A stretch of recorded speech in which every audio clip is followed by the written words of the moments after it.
Comme mes collègues, concurrents et confrères néanmoins, je vous remercie de la qualité du débat, je remercie le public. Je rappellerai une chose essentielle, le 11 juin prochain, chacun d'entre nous allons voter. Vous avez vu l'épisode électoral qui s'est passé depuis quelques mois. On sait aujourd'hui que le premier parti de France, c'est celui des abstentionnistes, des votes blancs.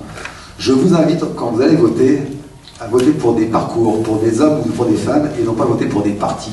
Tous les partis représentés ici vous disent, grosso modo, alors pas forcément ce que vous avez envie d'entendre, c'est vrai, mais en tout cas vous présentent défendre leurs intérêts, défendre l'intérêt de leur organisation. Éventuellement, certains, je ne parle pas forcément pour vous messieurs, certains défendent leur poste, certains défendent leur avenir. Le député, je vous rappelle, il vous représente, il vote pour vous des lois, il propose des lois, il amende des lois, et il a aussi un rôle essentiel dans la circonscription d'être le trait d'union entre le citoyen, l'électeur et les services de l'État. En cela, il n'a pas besoin d'être dépendant d'un parti ou dépendant d'un lobby. Il a besoin d'être libre et indépendant pour pouvoir se prononcer par rapport à son propre parcours, sa propre expérience. Je ferai une petite digression par rapport au questionnement sur l'enfance et la famille. Je rappellerai l'essentiel, l'enfant il a besoin d'amour et de limites, tout le reste, c'est du blabla.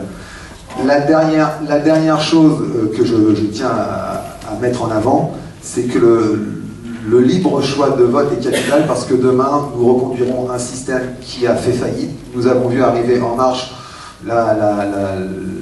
l'entreprise de M. Macron assez extraordinaire, aussi extraordinaire est-elle, se résume maintenant à un parti qui est déjà vieux, qui a déjà ses casseroles, qui a déjà ses affaires, qui a déjà, j'ai envie de dire, ses principes ou ses pratiques qui sont plus acceptables pour la majorité d'entre nous.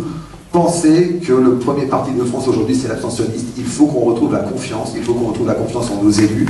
Et ça passe nécessairement par un changement de nos pratiques à tous démocratiques, car nous sommes responsables de la société dans laquelle nous vivons, à travers le vote et à travers la manière dont on délègue notre pouvoir à nos élus. Merci beaucoup de votre attention. Merci.